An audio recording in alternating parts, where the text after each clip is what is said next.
60 से 70 के दशक की मशहूर अभिनेत्री आशा पारेख अपने दौर में निर्माताओं की पहली पसंद हुआ करती थी। आज भले ही वो एक्टिंग से दूर हैं, लेकिन एक समय में वो बैक टू बैक फिल्मों में काम करती थी। उनकी लोकप्रियता इतनी थी कि प्रशंसक उनकी एक झलक पाने को बेताब रहते थे।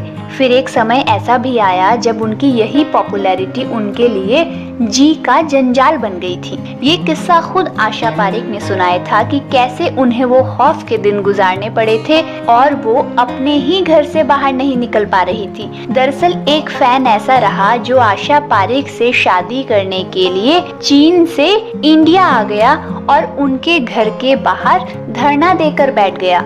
इस बारे में आशा ने कहा था, मेरे घर के बाहर एक चाइनीज आदमी आकर रहने लगा। लोग जब उसे वहां से जाने के लिए कहते तो वो उन्हें चाकू निकाल कर दिखा देता। पता चला कि वो मुझसे शादी करना चाहता था और कह रहा था कि शादी के लिए मेरी हाँ सुनने के बाद ही वो वहां से उठेगा। अभिनेत्री ने बताया कि वो उनका बहुत मुश्किल समय था।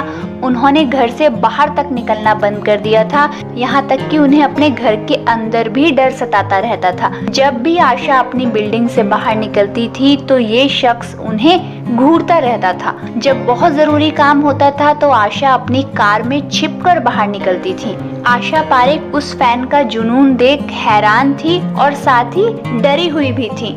उन्हें समझ नहीं आ रहा था कि आखिर वो उसे अपने घर के बाहर से हटाने के लिए क्या करें। जब कोई रास्ता नहीं बचा तो आशा पारेख ने मुंबई के पुलिस कमिश्नर को फोन किया और फैन को जेल में डलवा दिया। लेकिन उनकी मुश्किल अभी खत्म नहीं हुई थी। दरअसल आशा ने फैन को जेल में तो डलवा दिया, लेकिन उनका वो सिरफिरा प्रशंसक उन्हें जेल से भी लेटर लिखकर भेजता रहता था कि अभिनेत्री उसकी जमानत करा दे।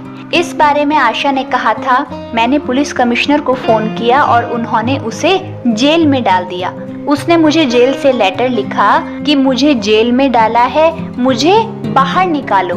मैंने कहा कि भाई मैंने तो तुमको अंदर कराया है, तो मैं बाहर कहां से और क्यों निकालूं तुमको। तो ये था आशा पारेख की दीवानगी से जुड़ा वो किस्सा जिसने उनकी नाक में दम कर दिया था। धन्यवाद।